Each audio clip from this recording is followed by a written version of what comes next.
Bismillahirrahmanirrahim. Assalamualaikum warahmatullahi wabarakatuh. Sebelumnya perkenalkan, nama saya Akmal Arya Putra dari kelas HI G reguler.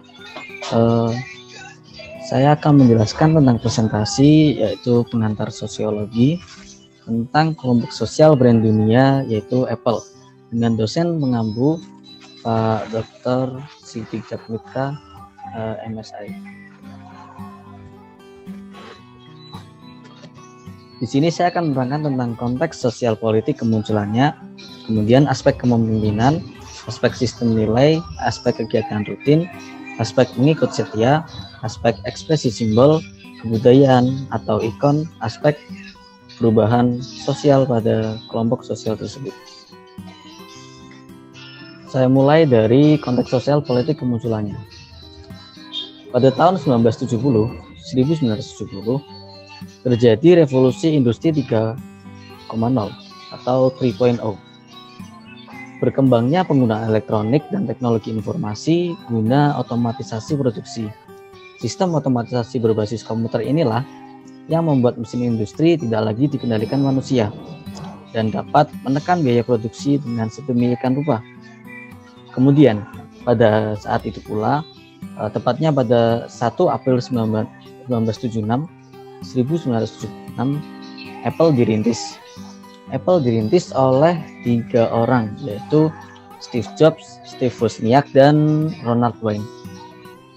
Kemudian setahun setelahnya pada 1977, Apple II dirintis. Apple II adalah komputer pertama Apple. Pada 1984, Macintosh dirilis.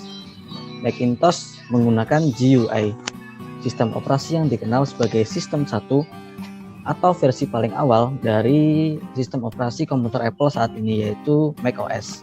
2001, Apple meluncurkan iPod. iPod adalah pemutar musik digital yang dapat dibawa kemana-mana. Pertama kali dirilis iPhone 2G. Saat itu adalah saat yang cukup bersejarah bagi Apple. Saat ini dipimpin oleh seorang CEO bernama Tim Cook. Tim Cook adalah seorang pria kelahiran Robertsdale, Alabama pada 1 November 1960. Ia pernah bekerja di IBM, Compaq, dan beberapa perusahaan lainnya sebelum bergabung dengan Apple pada 1968. Salah satu perintis Apple yaitu Steve Jobs yang menunjuk Tim Cook sendiri. Ia menjadi salah satu orang yang paling dipercaya oleh Steve Jobs. Cook memang tidak bisa menandingi visi misi seorang Steve Jobs. Namun demikian, ia dijuluki sebagai maestro dalam operasi bisnis. Kita berlanjut ke aspek sistem nilai. Apple Inc. adalah salah satu dari sekian banyak perusahaan terkemuka di dunia yang bergerak di bidang teknologi. Apple dikenal sebagai brand yang unggul dalam kualitas serta user experience. Produk-produk Apple dikenal memiliki daya tahan yang baik, didukung dengan software yang diupdate tidak hanya 1 atau 2 tahun seperti para kompetitornya, tetapi hingga 5 atau 6 tahun. Update software berguna untuk memaksimalkan performa device-device lawas guna mengikuti perkembangan zaman. Apple dikenal memiliki quality control yang ketat dan baik. Seringkali Apple bukan yang pertama dalam menerapkan suatu teknologi baru, tetapi begitu Apple menerapkannya, bisa dipastikan teknologi tersebut berlangsung tanpa lag dan tanpa jeda, berlangsung flawless, lancar, tanpa ada kendala sedikit pun. Kita berlanjut ke aspek kegiatan rutin.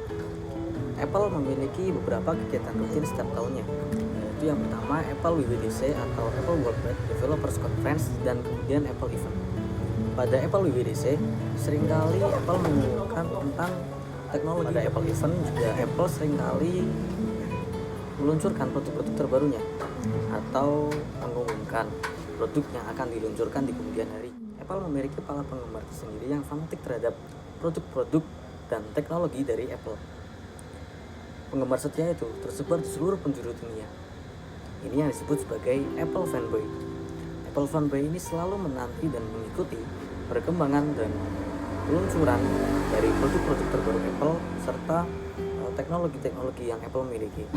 Apple fanboy ini bisa dibilang sebagai salah satu fans paling setia di dunia. Selanjutnya, Apple memiliki logo yang khas, yaitu buah apple yang berwarna silver dan tergigit setengah.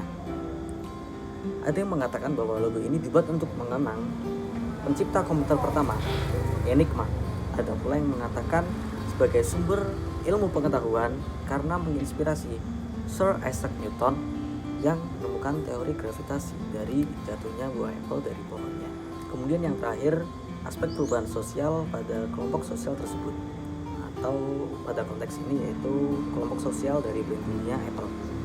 Apple pertama kali dirintis pada 1 April 1976 oleh Steve Wozniak, Steve Jobs, dan Ronald Wayne. Mereka diperkenal oleh teman mereka yaitu Bill Fernandez yang kemudian menjadi salah satu dari karyawan awal Apple dirintis. Kantor pertama Apple adalah sebuah garasi. Steve Jobs dan Steve Wozniak bekerja di garasi milik Steve Jobs pada awal-awal Apple dirintis. Proses berkembangnya Apple hingga saat ini tidaklah mudah, melalui lika-liku serta tantangan yang sulit. Bahkan salah satu perintis Apple, Steve Jobs, pernah dipecat dari perusahaan tersebut, pernah dipecat dari Apple.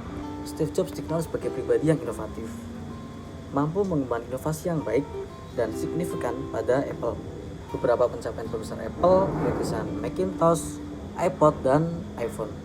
Sekian presentasi dari saya tentang pengertian sosiologi kelompok brand sosial dunia pada konteks ini Apple. Bila mana ada kesalahan, saya mohon maaf. Aku qouli hada, astaghfirukum. Wassalamualaikum warahmatullahi wabarakatuh.